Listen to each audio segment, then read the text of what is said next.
দেন, কাজ করতে দেন।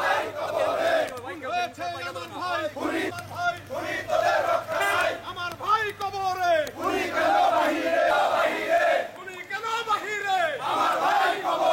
খুন হয়েছে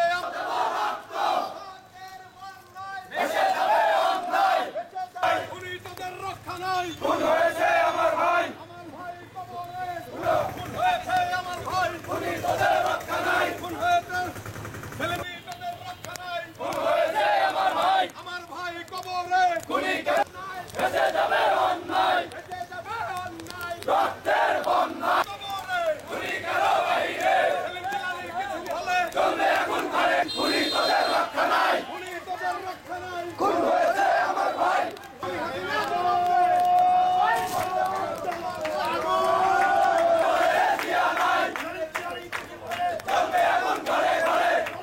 আওয়ামী লীগের আস্থানা ভেঙে দাও গুড়িয়ে দাও খুনি হাসিনার আস্থানা আমার ভাই মরল কেন আমার ভাই কবরে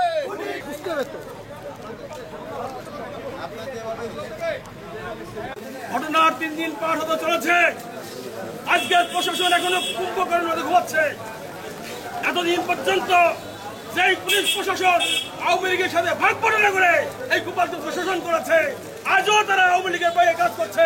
কেন আজকে আসামিরা গ্রেপ্তার হয় নাই? কেন আজকেও বিশিষ্ট আসামিরা এলাকা ত্যাগ করতে সমর্থ হয়েছে? আমি এই মুহূর্তে গোপালগঞ্জ জেলার এসপি, গোপালগঞ্জ সদর থানা সহ সকলকে বলতে চাই, এই মুহূর্তে যদি আপনারা আসামিদের গ্রেপ্তার না করেন তাহলে আপনাদের বিরুদ্ধে আমরা কর্মসূচি দিতে বাধ্য হব। জেলা প্রশাসনকে বলতে চাই, আপনি জেলার সর্বাধিনায়ক, আপনার পুলিশ কি করছে আপনি খবর নেন, আপনার অন্যান্য সংস্থা কি করছে খবর নেন, এদের বিরুদ্ধে ব্যবস্থা গ্রহণ করেন। আমাদের শান্তিপূর্ণ এসএম জিলানী ভাইয়ের গাড়ি বহরে আওয়ামী সন্ত্রাসী হামলা করে সেখানে 50-এর অধিক লোককে আহত করেছে এবং একজনকে নিহত করেছে। এই ঘটনার জন্য আমরা জেলা বিএনপির পক্ষ থেকে তীব্র নিন্দা ও প্রতিবাদ জানাই।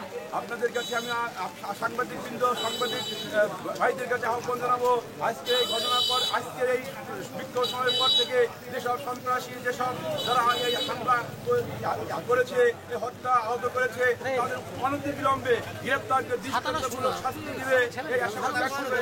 আমরা যখন গোপালগঞ্জ বেদগ্রাম বাস স্ট্যান্ডে পথসভা শেষ করে জিলানী ভাইয়ের বাবা মার কবর জিয়ারতের উদ্দেশ্যে রওনা হচ্ছিলাম, আমাদের কেন্দ্রীয় নেতা জনাব সেলিমুজ্জামান সেলিম ও জিলানী ভাইয়ের নেতৃত্বে তার বাড়ি যাওয়ার সময় আতর্কিতভাবে ঘুনাপাড়ার মোড়ে চিহ্নিত আওয়ামী যুবলীগ ছাত্রলীগের নেতৃবৃন্দ আতর্কিত হামলা চালিয়ে আমাদের জেলা কেন্দ্রীয় স্বেচ্ছাসেবক দলের বিপ্লবী ক্রিয়া সম্পাদক শওকত আলী দিদারকে নির্মমভাবে পিটিয়ে হত্যা করে এবং সেই সাথে জিলানী ভাইয়ের পরিবারের উপরে, তার স্ত্রী, তার মাসুম 2 বাচ্চার উপরে নৃশংসভাবে হামলা চালায়।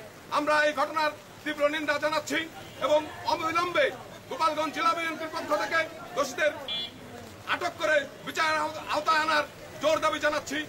আজকে গোপালগঞ্জে আওয়ামী সন্ত্রাসী কর্তৃক যেভাবে নৃশংসভাবে আমাদের কেন্দ্রীয় সংসদের বিপ্লবী সভাপতি এসএম জিলানী ভাই সহ কেন্দ্রীয় সংসদের ক্রীড়া সম্পাদক দিদার ভাইকে হত্যার মাধ্যমে আওয়ামী গোপালগঞ্জে যে রামরাজত্ব সেনাবাহিনীর উপর হামলা করে চালিয়েছিল, সেই রামরাজত্ব, সেই ঘুমিয়ে থাকা লুকিয়ে থাকা সন্ত্রাসীরা সংঘবদ্ধ হয়ে গোপালগঞ্জকে অস্থিতিশীল করতে চাচ্ছে। কিছু কুচক্রী মহল পূর্বের থেকেই অব্যাহত ছিল, যারা এই ন্যাক্কারজনক ঘটনা ঘটিয়েছে তাদের মদতদাতা এবং তারা সকলে মিলে জেলা আওয়ামী লীগ, স্বেচ্ছাসেবক লীগ, যুবলীগ, ছাত্রলীগ সহ আওয়ামী সন্ত্রাসী বাহিনী দ্বারা নির্মমভাবে আমাদের নিরীহ নিরপরাধ নেতাকর্মীর উপর দেশীয় অস্ত্রশস্ত্র এবং আগ্নেয়াস্ত্র সহ সকলের উপর ঝাঁপিয়ে পড়ে এবং গাড়ি ভাঙচুর করে এবং আমাদের কেন্দ্রীয় নেতা এসএম জিলানী ভাই, তার স্ত্রী, তার ছেলে মেয়ে